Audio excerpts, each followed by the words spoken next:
Welcome to Immerse Beginnings reading for Week 6, Day 30. In the first month of the year, the whole community of Israel arrived in the wilderness of Zin and camped at Kadesh.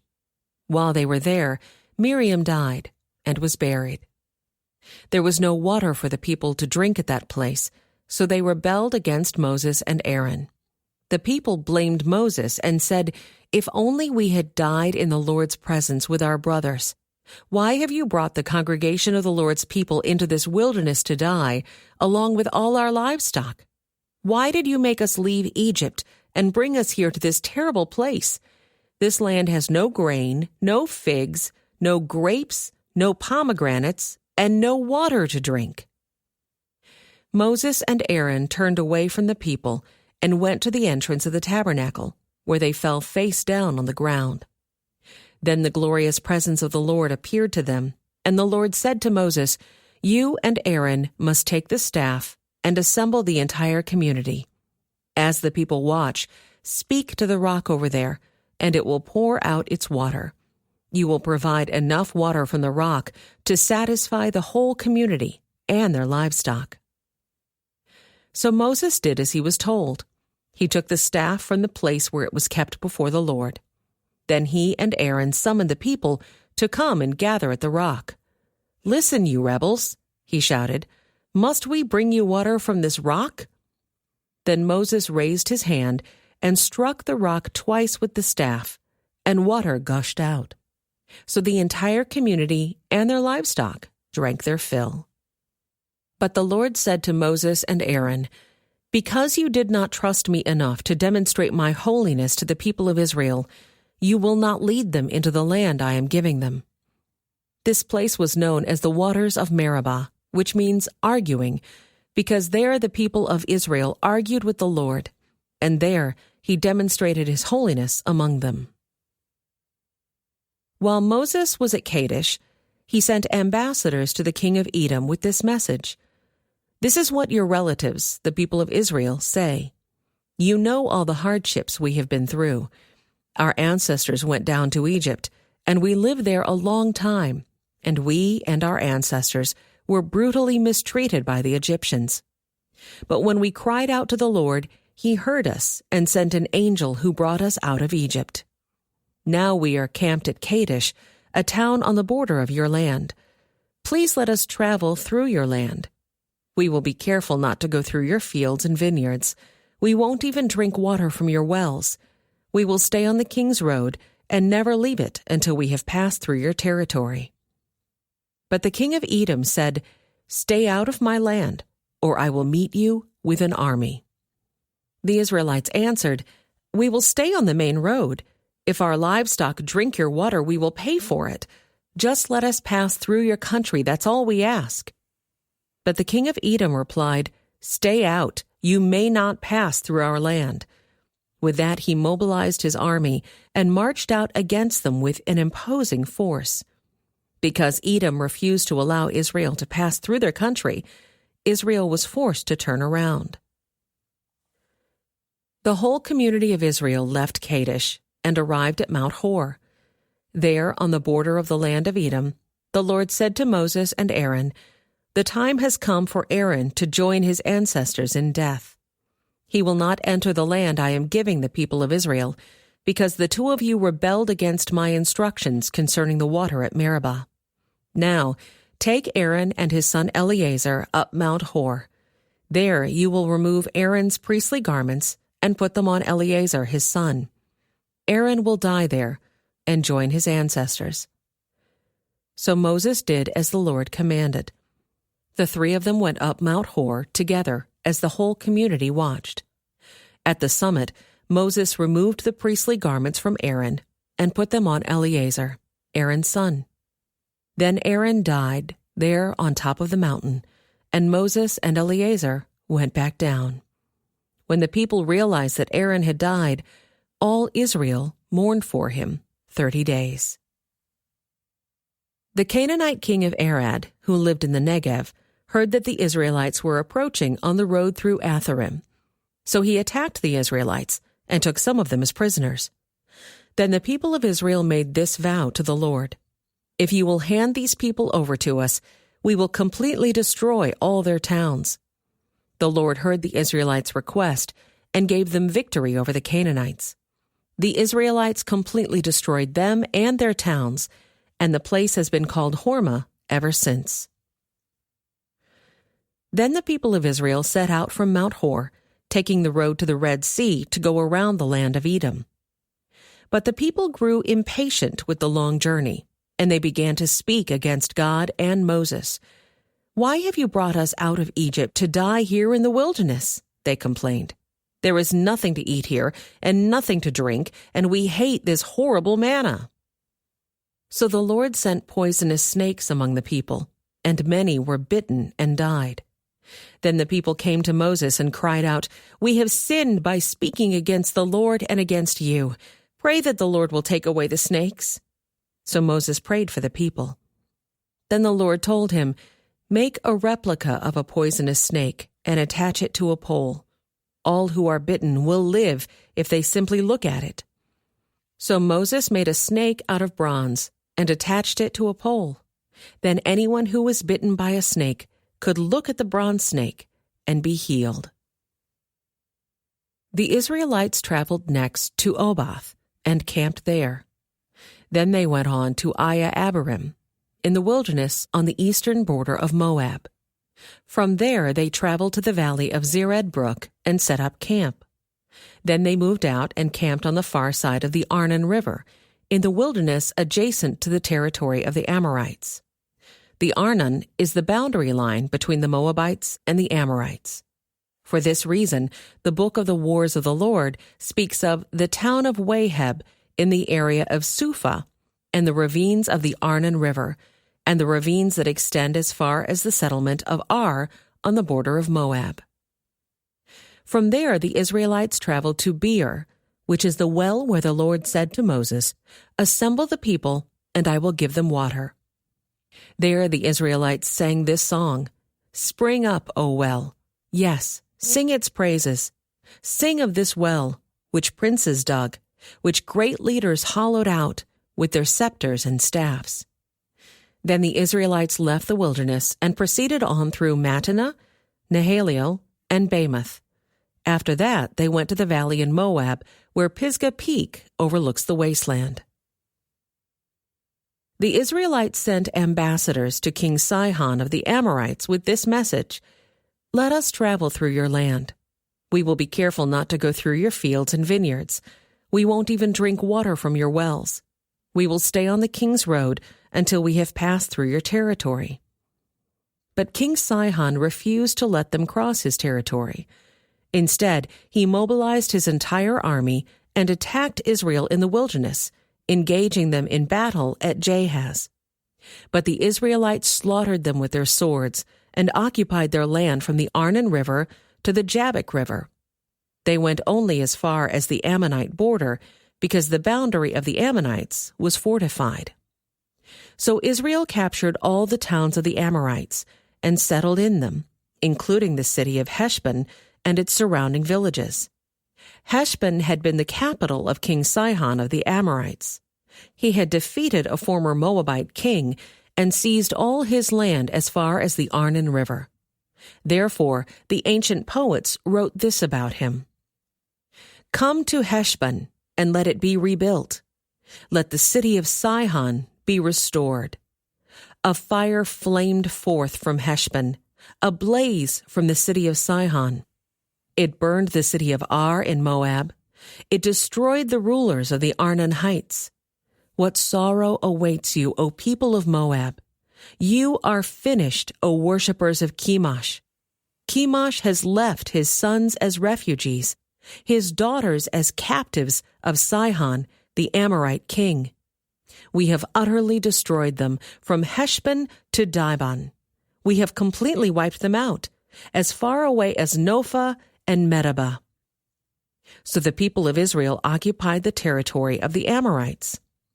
After Moses sent men to explore the Jazer area, they captured all the towns in the region and drove out the Amorites who lived there.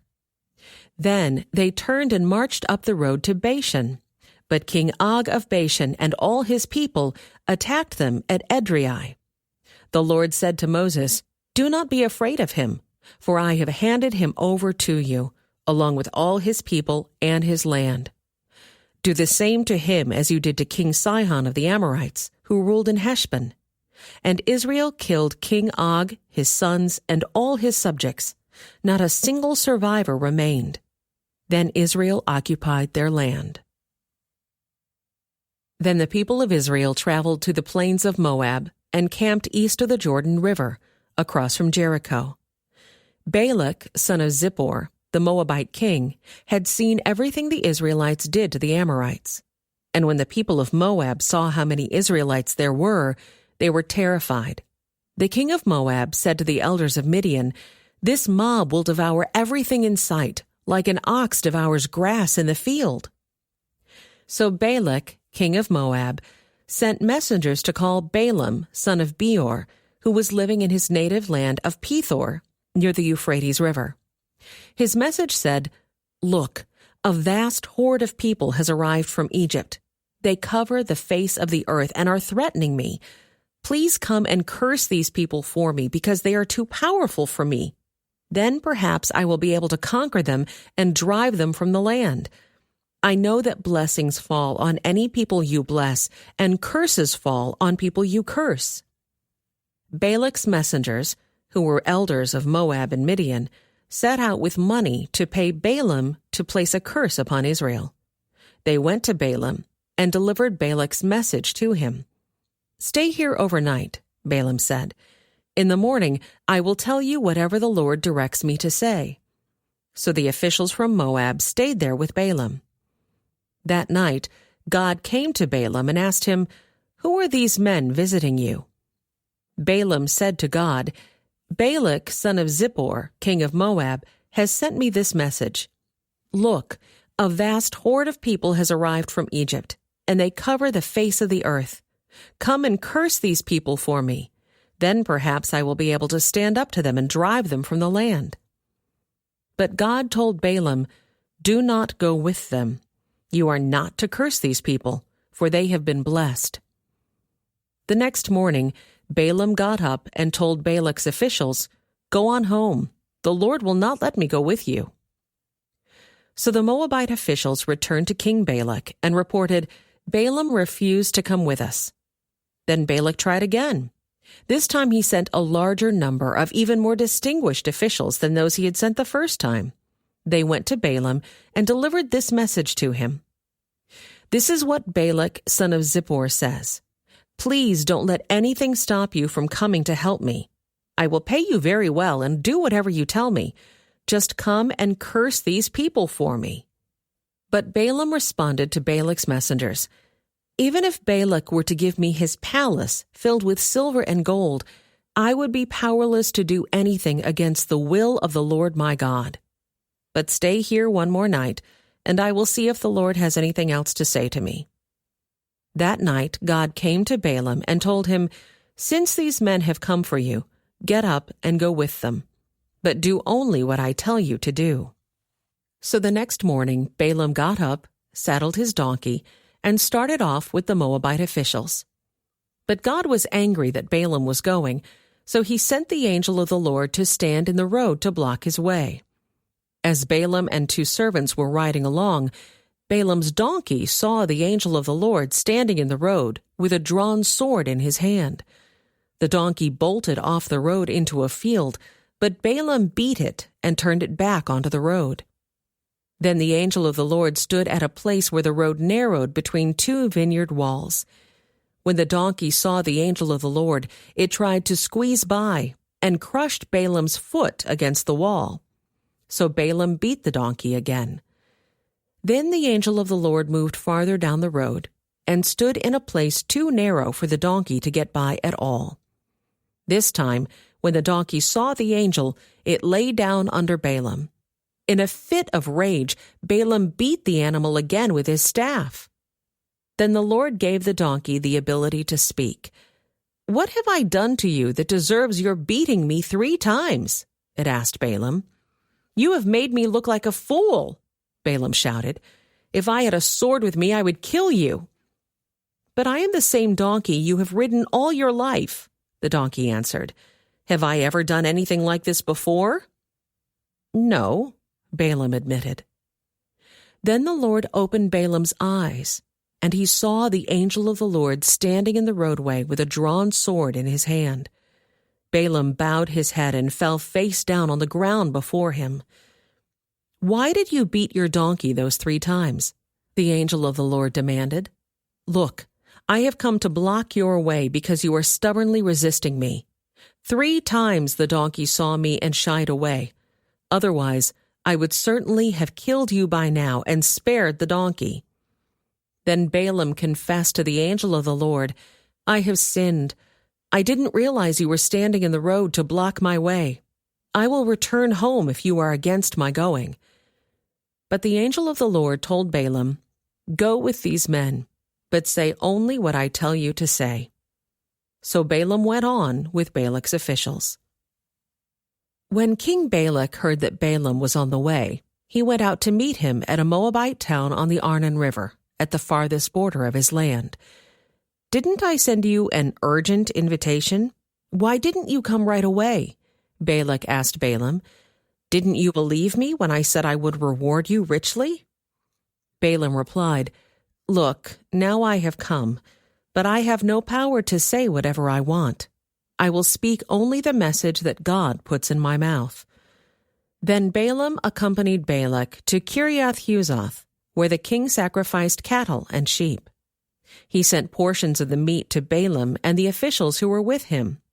The next morning, Balak took Balaam up to Bamoth Baal. From there he could see some of the people of Israel spread out below him. Then Balaam said to King Balak, "Build me 7 altars here, and prepare 7 young bulls and 7 rams for me to sacrifice." Balak followed his instructions, and the 2 of them sacrificed a young bull and a ram on each altar. Then Balaam said to Balak, "Stand here by your burnt offerings, and I will go to see if the Lord will respond to me. Then I will tell you whatever he reveals to me." So Balaam went alone to the top of a bare hill, and God met him there. Balaam said to him, "I have prepared 7 altars, and have sacrificed a young bull and a ram on each altar." The Lord gave Balaam a message for King Balak. Then he said, "Go back to Balak and give him my message." So Balaam returned and found the king standing beside his burnt offerings with all the officials of Moab. This was the message Balaam delivered. "Balak summoned me to come from Aram. The king of Moab brought me from the eastern hills. 'Come,' he said, 'curse Jacob for me. Come and announce Israel's doom.' But how can I curse those whom God has not cursed? How can I condemn those whom the Lord has not condemned? I see them from the cliff tops. I watch them from the hills. I see a people who live by themselves, set apart from other nations. Who can count Jacob's descendants, as numerous as dust? Who can count even 1/4 of Israel's people?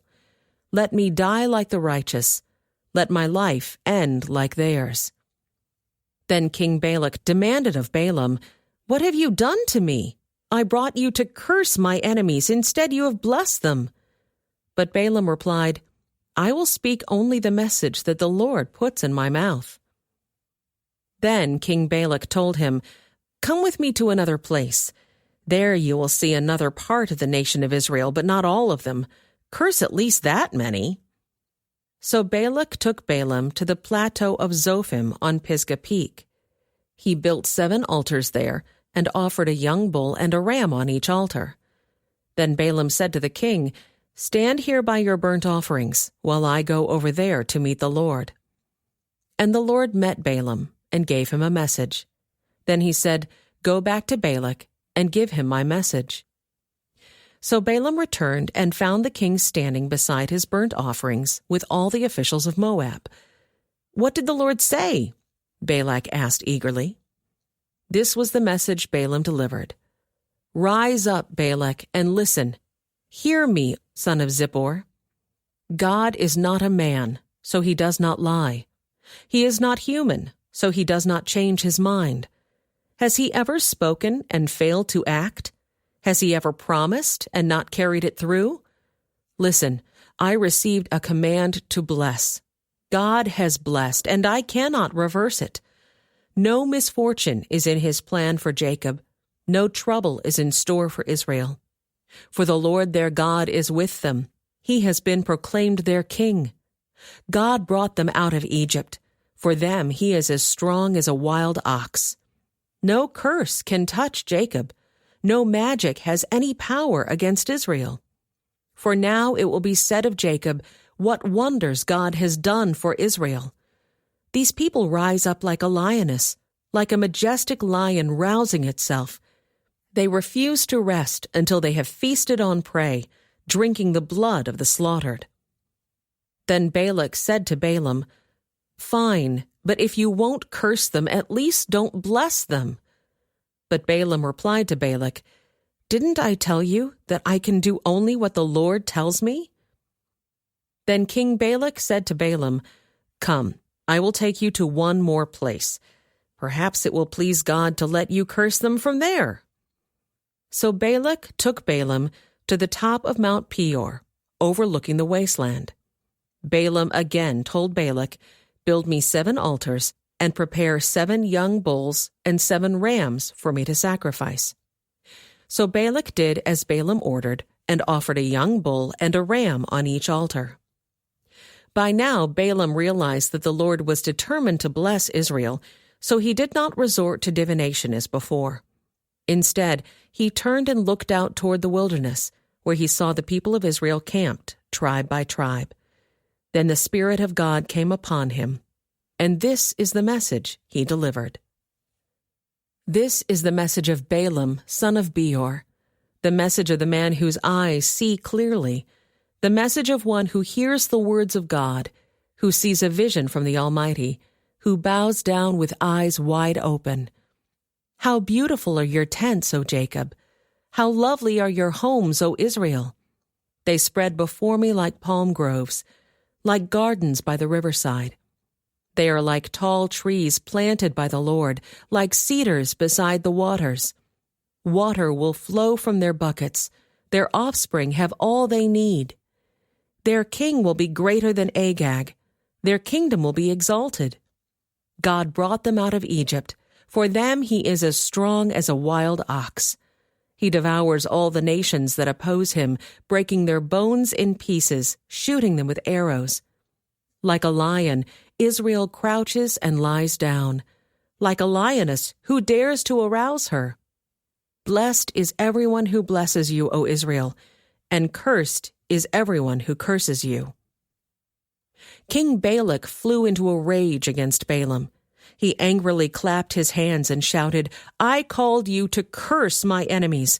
Instead, you have blessed them 3 times. Now get out of here. Go back home. I promised to reward you richly, but the Lord has kept you from your reward." Balaam told Balak, "Don't you remember what I told your messengers? I said, even if Balak were to give me his palace filled with silver and gold, I would be powerless to do anything against the will of the Lord. I told you that I could say only what the Lord says. Now I am returning to my own people. But first, let me tell you what the Israelites will do to your people in the future." This is the message Balaam delivered. This is the message of Balaam, son of Beor, the message of the man whose eyes see clearly, the message of one who hears the words of God, who has knowledge from the Most High, who sees a vision from the Almighty, who bows down with eyes wide open. I see him, but not here and now. I perceive him, but far in the distant future. A star will rise from Jacob. A scepter will emerge from Israel. It will crush the heads of Moab's people, cracking the skulls of the people of Shaith. Edom will be taken over, and Seir, its enemy, will be conquered, while Israel marches on in triumph. A ruler will rise in Jacob, who will destroy the survivors of Ir. Then Balaam looked over toward the people of Amalek and delivered this message. Amalek was the greatest of nations, but its destiny is destruction. Then he looked over toward the Kenites and delivered this message: Your home is secure, your nest is set in the rocks, but the Kenites will be destroyed when Assyria takes you captive. Balaam concluded his messages by saying, Alas, who can survive unless God has willed it? Ships will come from the coasts of Cyprus. They will oppress Assyria and afflict Eber, but they too will be utterly destroyed. Then Balaam left and returned home, and Balak also went on his way. This concludes today's Immerse reading experience. Thank you for joining us.